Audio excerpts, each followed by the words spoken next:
Kembali lagi di OKC Hoki Rengga dan seputar sepak bola Indonesia hari ini. Setelah minggu lalu tidak tayang karena saya tertipu oleh satu studio ini, akhirnya minggu ini tayang kembali. Jadi minggu lalu tuh sebenarnya aku udah mau syuting. Kan biasa aku tuh syuting kalau nggak Senin malam, Selasa sore. Jadi kalau Selasa tuh langsung tayang gitu. Nah, Senin seperti biasanya si Abrar ngasih tahu, "Bang, ayo Bang, kita syuting kapan?" gitu. Minggu lalu nggak ada kabar. Jadi aku santai aja seperti biasa. Selasa datang ke sini siang, tidak ada orang di kantor ini. Udah sejam. Hah? Studionya nggak bisa dibuka. Nggak bisa dibuka, dikunci. Sampai pada akhirnya setelah sejaman aku di sini, Abrar ngechat, "Bang Oki, maaf Bang, hari ini kantor libur," katanya. Ya. Mas, dari awal harusnya, jangan orang udah nyampe sini baru bilang libur-libur. Tapi ini kita mau nyanyi bareng-bareng. Campione, campione, ole ole ole. Campione, campione, ole ole ole. Selamat untuk Persib Bandung yang kembali menjadi juara di kompetisi tertinggi Liga Indonesia 2024-2025. Luar biasa. Persib back to back, tahun lalu menjadi juara, tahun ini kembali menjadi juara. Awal musim aku sempat menjagokan Dewa United, namun Dewa United belum berhasil menggeser posisi Persib untuk menjadi juara di musim kali ini. Persib itu sempat tertunda juaranya karena mereka gagal meraih poin ketika bertanding lawan Malut United. Namun belum selesai pertandingan, belum ke pertandingan selanjutnya karena kan minggu ini Persib bakal main lawan Barito. Harusnya Persib bisa mengunci kemenangan di pertandingan lawan Barito. Namun pesaing yang masih bisa mengejar poin Persib yaitu Persebaya hanya berhasil mendapatkan 1 poin di kandang Kediri. Makanya Persib berhasil mengunci gelar juara setelah Persebaya kebobolan di menit 90+6. Sebuah drama yang luar biasa ya menurutku. Terima kasih banyak untuk pemain Persib, mengucapkan terima kasih untuk pemain Persik kemarin itu yang nyetak Romario Vergonzi di menit 90+6. Gol Vergonzi di menit 90+6 memastikan Persib menjadi juara musim ini walaupun masih tersisa 3 pertandingan lagi. Karena kalau secara pertandingan Persib itu masih bakal ketemu minggu ini, pokoknya Persib bakal ketemu sama Barito. Selanjutnya dia bakal bertandang ke Persita dan pertandingan terakhir mereka bakal ketemu Persis Solo. Nah, kayaknya di pertandingan terakhir itu nanti sekalian penyerahan gelar dan di situ kayaknya kalau mau. Tapi kayaknya konvoy udah ya kemarin ya Persib ya. Belum konvoy full tapi ya. Konvoy kemenangan aja ya. Tapi yang paling keren tuh Kang Deddy. Wes keren banget kayak Deddy Mercury. Nah itu tuh aku seneng kayak begitu, maksudnya Kang Deddy itu kemarin selama kampanye kayaknya dia tidak membawa nama-nama, tidak membawa sepak bola ke arah itunya, arah kampanyenya. Tapi ketika Persib juara dia merayakan. Itu bukti bahwasannya aku memang suka Persib karena memang prestasinya tidak ada tendensi apapun. Gak tau lah ya. Pokoknya yang ku lihat seperti itu. Dan aku senang melihat ada salah satu pemimpin daerah yang peduli sama tim sepak bolanya. Banyak di Indonesia ini yang pemimpin-pemimpin daerahnya hanya memanfaatkan sepak bola sebagai batu loncatan untuk karir politiknya. Setelah dia mendapatkan posisi, biasanya tim sepak bolanya tidak diurusin lagi, atau ketika dia sudah tidak menjabat lagi, sepak bolanya tidak diurusin lagi kayak begitu. Berarti kan ini tidak karena dia mencintai klub ini, tapi karena pengen ada timbal balik dari klub ini terhadap karir politiknya kayak begitu. Mudah-mudahan bisa ditirulah sama pemimpin-pemimpin atau kepala daerah lain, bahwasannya bisa kok sejalan gitu.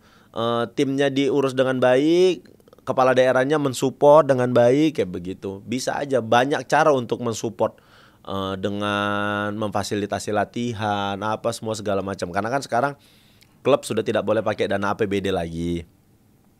Jadi memang pemerintah daerah sulit untuk memberi bantuan dana, tapi kan masih banyak cara lain, mensupport apa kek, memberikan fasilitas apa kek, kayak begitu tuh masih banyak cara sebenarnya. Mudah-mudahan ini bisa sejalan terus nih antara Kang Deddy yang emang cinta sama Persib sama prestasinya Persib. Begitu juga kepala daerah lain kayak begitu. Kemarin aku seneng tuh ngelihat Persija diundang Pak Pramono dateng ngobrol semua segala macam.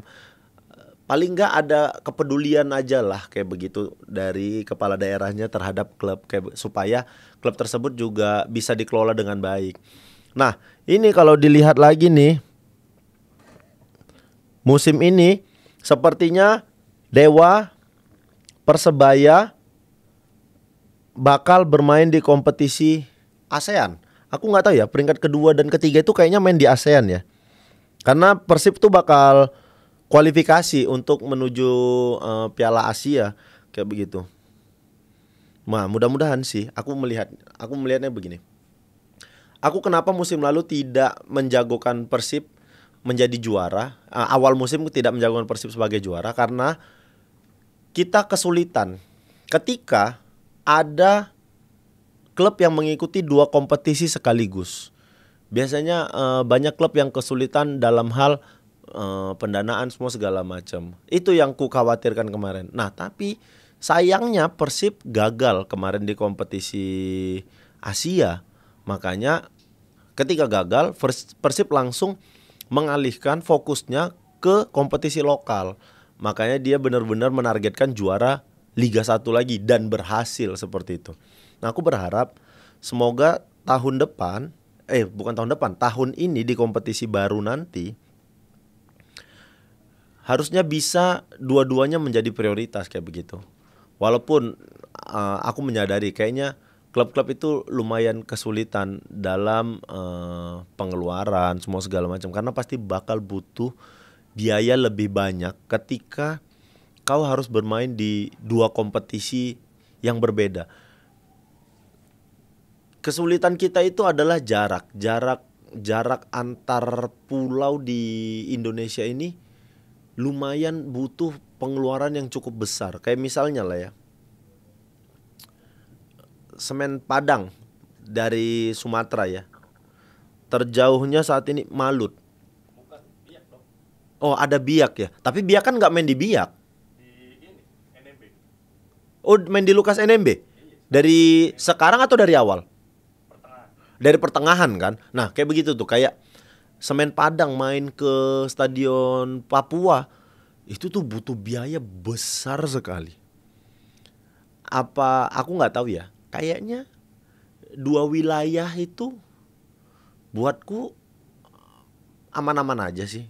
Jadi nanti kayak dulu tuh ada wilayah timur, wilayah barat. Nanti peringkat 4 besar dari tiap-tiap wilayah main 8 besar. Kita mainnya di tempat netral. Atau nanti ketika 8 besar baru home dan away itu ke tim-tim itu. Untuk menekan biaya produksi, untuk menekan biaya pengeluaran dari tim tersebut. Karena rata-rata ya ketika tim di Indonesia bermasalah dalam hal pembiayaan, itu bakal sejalan dengan prestasinya kayak begitu. Bakal sejalan dengan prestasinya. Ketika tim diisukan telat membayar gaji semua segala macam, biasanya performanya turun. Jadi kalau misalnya dibikin 2 wilayah, itu tuh bakal bisa menekan pengeluaran dan biaya lainnya kayak begitu. Tapi ini sih pemikiranku aja untuk mengurangin beban tim kayak begitu. Karena kasihan aja pemain masih gajinya telat, gaji nggak dibayar, kayak begitu tuh kasihan sebenarnya. Makanya kalau bisa dikelola lebih profesional, harusnya tim-tim di Liga 1 bisa berprestasi di kompetisi ASEAN ataupun di kompetisi Asia kayak begitu. Karena benar-benar kita harus akuin lah, butuh biaya cukup besar untuk mengikuti 2 kompetisi yang berbeda. Tahun depan itu ada mungkin Dewa, Persebaya, dan masih ada peluang untuk Malut atau Borneo yang bisa bermain di kompetisi ASEAN. Karena poinnya masih dekat-dekat nih. Sisa 3 pertandingan lagi. Malut poinnya 53 saat ini di peringkat keempat. Persebaya 54, Dewa United 54, Persib sudah mengunci kemenangan dengan 64 poin. Borneo di posisi kelima poinnya 49. Itu hanya selisih 4 poin dari Malit United. Dengan sisa 3 pertandingan apapun masih bisa terjadi. Aku sih pengennya siapapun yang lolos ke 4 besar dan bermain di 2 kompetisi musim depan, klub-klub harus sudah siap untuk mengelola keuangan timnya dengan baik sehingga dua-dua kompetisinya menjadi kompetisi prioritas kayak begitu. Jangan gara-gara ini terlalu besar nih. Ini pikiranku aja ya. Ini terlalu besar nih kalau kita harus bermain 2 kompetisi. Ya udahlah, kompetisi yang satu kita tidak kita prioritaskan lah. Aku berpikiran seperti itu aja karena bahkan ya kita secara ranking kompetisi kita kalah dari Kamboja. Nggak masuk di akal itu udah. Tim kita terakhir kemarin siapa yang kalah dari Kamboja ya? Tim terakhir kemarin yang kalah dari tim Kamboja siapa ya? Siapa? PSM. Bukan Madura. Oh, Madura ya? Madura kalah dari tim Kamboja. Yang secara kalau kita lihat timnas Kamboja tuh sampai saat ini prestasinya gitu-gitu aja. Tapi mereka bisa mengelola kompetisinya lebih baik dari Liga Indonesia. Liga Indonesia kalau nggak salah saat ini posisinya di ASEAN peringkat 6 kalau nggak salah.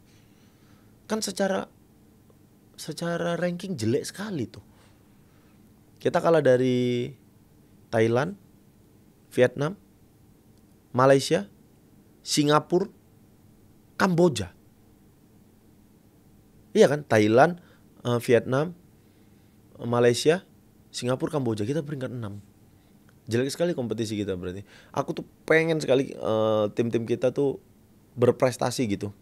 Nggak tahu ya, ini salahnya. Mungkin kita bisa diskusi apa salah ketika tim bermain bagus di Liga 1, namun ketika bermain di kompetisi ASEAN, Asia, kita belum bisa berprestasi baik gitu. Dulu tuh kita sempat punya Persik, kita sempat punya Persipura yang bermain di Champion kayak begitu tuh. Arema. Sekarang sulit kita untuk mendapatkan main di Champion aja, kita harus kualifikasi. Kayak begitu. Nggak tahu kok ini benar atau salahku ya, tapi harusnya sih musim depan tim-tim yang bermain di ASEAN atau bermain di Asia lebih mempersiapkan diri untuk mengikuti kompetisi tersebut, karena kalau punya prestasi yang baik itu bakal menaikkan ranking liga kita sendiri gitu.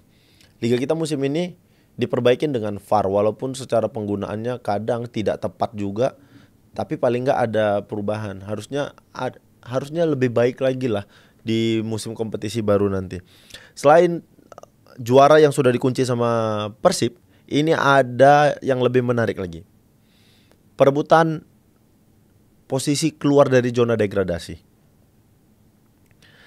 Semen Padang yang terseok-seok akhirnya berhasil keluar dari zona degradasi. Sekarang ada di peringkat ke-15 dengan poin 31. Di bawahnya ada Barito. 3 terbawah ada Barito, ada PSS Sleman dan PSIS Semarang. PSIS Semarang dan Sleman kalau tidak bisa memanfaatkan momentum di 3 pertandingan ini, maka selamat tinggal Liga 1. Barito masih punya kesempatan. Dan ini yang bakal degradasi itu, yang masih punya peluang untuk degradasi, dari posisi 13 sampai posisi ke 15. Itu di 13 ada Madura, di bawahnya ada Persis, di 15 ada Semen Padang, di 16 ada Barito. Kayak begitu. Sleman sama PSIS lumayan jauh poinnya. Sama PSIS dan Sleman poinnya 25. Jarak dengan Semen Padang itu 6 poin. Berarti kan harus sapu bersih 3 laga dengan catatan Semen Padang harus kalah, Persis Solo harus kalah, Madura harus kalah, supaya mereka bisa selamat dari zona degradasi. Namun kan lumayan sulit untuk melakukan itu. Nah, ini yang menarik. Sisa pertandingan Madura, kita kalkulasi aja ya siapa yang kira-kira degradasi ya. Ini Madura poinnya 33 saat ini. Sisa 3 pertandingan. Mereka pertandingan minggu ini bakal ketemu dengan Borneo. Secara kualitas kita tahu Borneo mainnya seperti apa. Kalau seandainya Madura gagal di pertandingan minggu ini, Madura bakal semakin mendekatkan diri sama tim-tim yang ada di zona degradasi. Nah, Madura selisih poinnya sama Barito itu hanya 3 poin. Jadi kalau seandainya Madura kalah, Barito menang, Semen Padang menang, Persis menang, Madura bakal langsung turun ke posisi ke-16. Nggak tahu ya secara head to head Barito sama Madura seperti apa. Di pertandingan selanjutnya Madura bakal ketemu sama Bali United dan bermain di kandang Bali United. Nah, itu juga bakal sulit buat Madura karena Bali juga masih mengincar posisi 4 besar di klasemen.